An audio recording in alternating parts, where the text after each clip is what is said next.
Hello friends, welcome to my YouTube channel. आज मैं आपलोक जनाब विचारिছোঁ आत्मनिर्भरशील आँचनी जी 2 लाख टका সেই 2 লাখ টকাটো সেপ্টেম্বৰৰ মাহত দিব নে কোন মাহত দিব আৰু কিমান শতাংশ মানুহে এই টকাটো লাভ কৰিব, কিমান হাজাৰকৈ মানে কিমান হাজাৰজনক প্ৰথমতে এই টকাটো দিব, সকলো তথ্য আপোনালোকক জনাম। সেয়েহে সম্পূৰ্ণ ভিডিঅ'টো শেষলৈকে চাব লাগিব, তেতিয়াহে আপোনালোকে সম্পূৰ্ণ তথ্যটো বুজি পাব।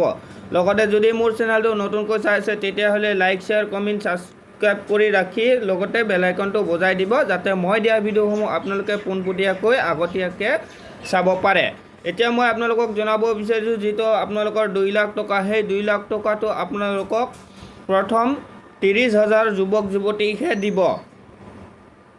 প্ৰথমতে 30,000 যুৱক যুৱতীকহে এই টকাটো দিব। বাকী 70,000 যুৱক যুৱতী কি হ'ব?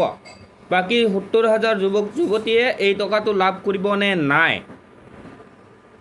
আপোনালোকক মই জনাব বিচাৰিছোঁ, যি 70,000 যুৱক যুৱতী বাকী থাকিলে সেই সকলো নেক্সট পৰ্যায় পাব, কিন্তু কেতিয়া পাব ইয়াৰ তাৰিখটো উল্লেখ কৰা নাই। আৰু 30,000 যুৱক যুৱতী চিলেক্ট হোৱাসকলেহে পাব বুলি কৈছে, কিন্তু চিলেক্ট কিদৰে কৰিছে তাৰ কোনো মানে নটিচ দিয়া নাই। কিন্তু তাৰে যি 2 লাখ যুৱক যুৱতী এপ্লাই কৰিছিলে তাৰে যি চিলেক্ট কৰি ৰাখিছে 30,000 সেইসকলক মানে 2 লাখ টকাটো দিয়াৰ কথা উল্লেখ কৰিছে।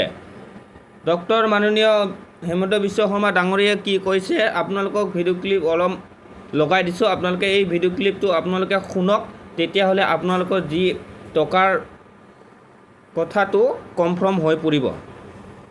আমাৰ যিসকল নিবনুৱা ল'ৰা ছোৱালীয়ে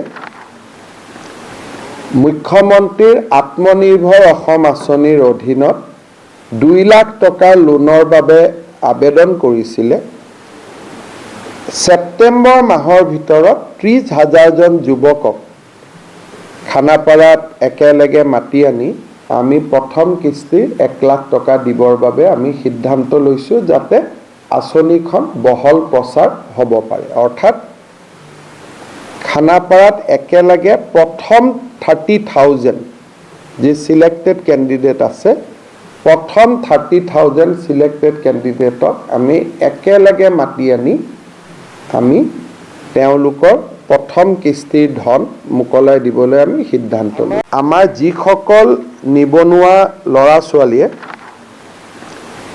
মুখ্যমন্ত্ৰীৰ আত্মনিৰ্ভৰ অসম আঁচনিৰ অধীনত 2 লাখ টকাৰ লোনৰ বাবে আবেদন কৰিছিলে, ছেপ্টেম্বৰ মাহৰ ভিতৰত 30,000জন যুৱকক খানাপাৰাত একেলগে মাতি আনি আমি প্ৰথম কিস্তিৰ 1 লাখ টকা দিবৰ বাবে আমি সিদ্ধান্ত লৈছোঁ, যাতে আঁচনিখন বহল প্ৰচাৰ হ'ব পাৰে। অৰ্থাৎ খানাপাৰাত একেলগে প্ৰথম 30,000 যি চিলেক্টেড কেণ্ডিডেট আছে, প্ৰথম 30,000 চিলেক্টেড কেণ্ডিডেটক আমি একেলগে মাতি আনি আমি তেওঁলোকৰ প্ৰথম কিস্তিৰ ধন মোকলাই দিবলৈ আমি সিদ্ধান্ত লওঁ।